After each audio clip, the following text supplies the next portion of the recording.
Hello guys, hi, welcome to my YouTube channel. This is your girl Angel Eze. So today I'm going to be talking to you about godly principles for financial liberation. I guess all of you want to be free, right? Yeah, for those of you that need this message, please listen attentively and apply it to your life and you will see the results in Jesus' name. This is your girl Angel Eze and this is my YouTube channel Angel Eze, where God comes first and every other thing last. Please, if you haven't subscribed, kindly subscribe, like, share, comment, and spread this video, spread this channel. God bless you as you do.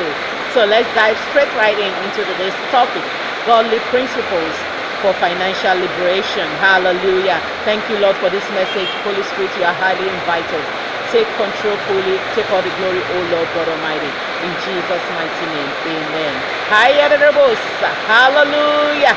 Glory be to God. So I can see the children of God getting free. Those of you that has been on financial bondage, indebted, imprisoned financially, I can see you getting free. I can see the Lord breaking all the chains and strongholds of financial imprisonment. Both in debt, you are indebted, you're getting free in the name of Jesus. You are in difficulty managing money, insufficient money, you are getting free in the name of Jesus. So this is the instruction that the Lord has for us: godly principles for financial liberation. Number one is giving. You may not like this because you think you don't have. So why should you give? You have to give. Even if you don't have, you have to give. That's why the Lord sent the prophets to a poor widow. There were other people that were rich that he could have sent him to, but because he wants the condition and the situation of that widow to change, that's why he sent his prophets to her, for her to give, so that he himself will release his blessings into her life. Hallelujah. So when the prophet took that giving from her, her last meal, God increased it. God changed her condition. God liberated her from insufficiency. Hallelujah. So that is what God is instructing us to do. Give and give and give and give. It doesn't matter if you don't have. Give as you are able, the word of God says, and from your heart, because God loves a cheerful giver. Hallelujah. Sorry guys, that is number one. Number two is seed sowing. Seed sowing. Yes, you have to sow seed. You have to sow seed, because a farmer cannot expect to reap or harvest if he or she doesn't sow. You have to sow seed, and this seed sowing is in two sides, and I'm going to explain the first one first. The first one is sowing the life of those that God leads you to sow in. As you are watching this, God might be leading you to sow into my life. Do not hesitate. Sow it in Jesus' name and get your result in Jesus' name. And while you are sowing seed, pray over the seed. The person you are sowing into, his or her life, may not know your request or your heart desire, but God knows it. You have to communicate with God with all your heart over the seed before sowing it. Hallelujah. God bless you. Sorry guys, it's raining here and it's kind of cold. So the other type of sowing is invest in whatever you are doing that you want God to bless. Some of you eat your seed. You don't have to eat your seed. God gives you small money for you to start a business, and you eat it, you spend it. That is your seed. You have to sow it so you can reap.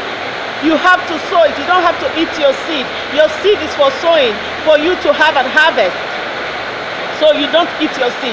You sow it. Your seed might be a gift, a talent, for you to sow it, for you to start using it, for you to prosper. You don't have to hide it. You don't have to abandon it. You don't have to cover it up. You don't have to waste it or not use it. You have to use it. You have to sow it for you to prosper. Hallelujah. For you to harvest. Hallelujah. Glory be to God. So that one is number two. And number three is praise and thanksgiving. God hates ingratitude. God hates ungratefulness. God giving you life is enough reason for you to thank him. God giving you food is enough reason for you to thank him. God giving you shelter is enough reason for you to thank him. So go ahead and thank God for the little you have, for whatever you have, and He will do more. Hallelujah. Number 4 is tithing. Tithing, yes, absolutely. Tithing. I know a lot of people told you that you shouldn't tithe. Yes, if that's what God is leading you to do or not to do, you do it. But to fulfill all righteousness, since there is some places in the Bible where tithe is mentioned, why not tithe? Abraham gave tithe, right? To Melchizedek, right? Why not tithe? What does it cost you? God will not reject tithe. If you feel that, yes, I should tithe unto the Lord, God will not reject it, because it's a good thing. You are giving God 10% out of your income. God will not reject it. God will not reject it. And if you feel that God is leading you not to tithe, I don't think God will kill you for that either. So if God is leading you to tithe, you should tithe. Yes, you should tithe, because it's biblical. It's written in the Bible. So if you do it, God will not ignore it. You have not sinned. And if you think that, in the New Testament, you are free from tithing, you don't want to tithe, I don't think God will kill you either. Whatever the Lord is leading you to do for your financial liberation, please do it. Hallelujah. Hallelujah. I have this thing is that God has something general rule for everybody, and God also have personal rule for individuals. That's what I believe. Yes.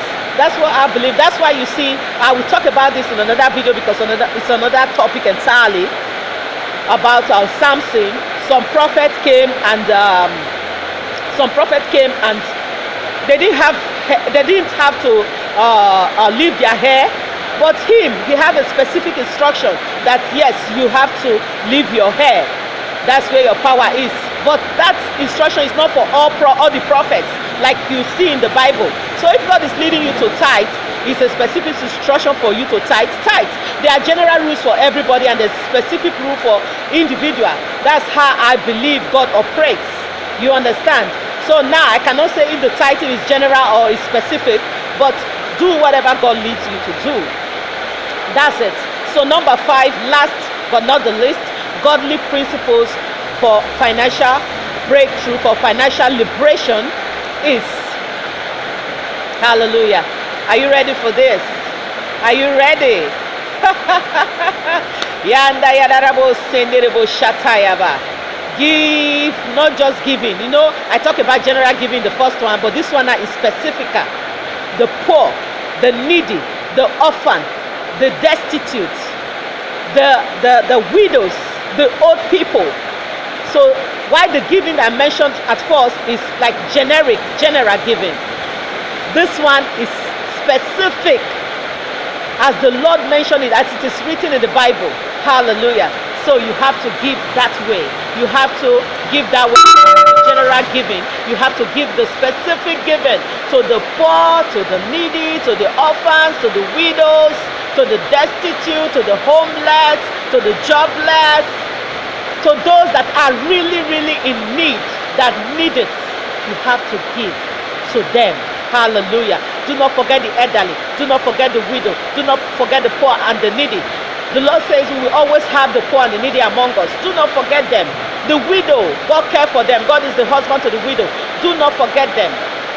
Be it a widow man or a widow woman, do not forget them. Do not forget the elderly. You will get old too. Do not forget the poor and the needy, because if you give to the poor, it's like you're giving unto the Lord. So it is written, when you give to the poor, it's like you are giving unto the Lord, and the Lord will reward you. Hallelujah. So God encourages us to give to these people. We have to give to them. We have to give to them for us to break the yoke of poverty and hardship from our life forever, for us to gain financial liberty forever.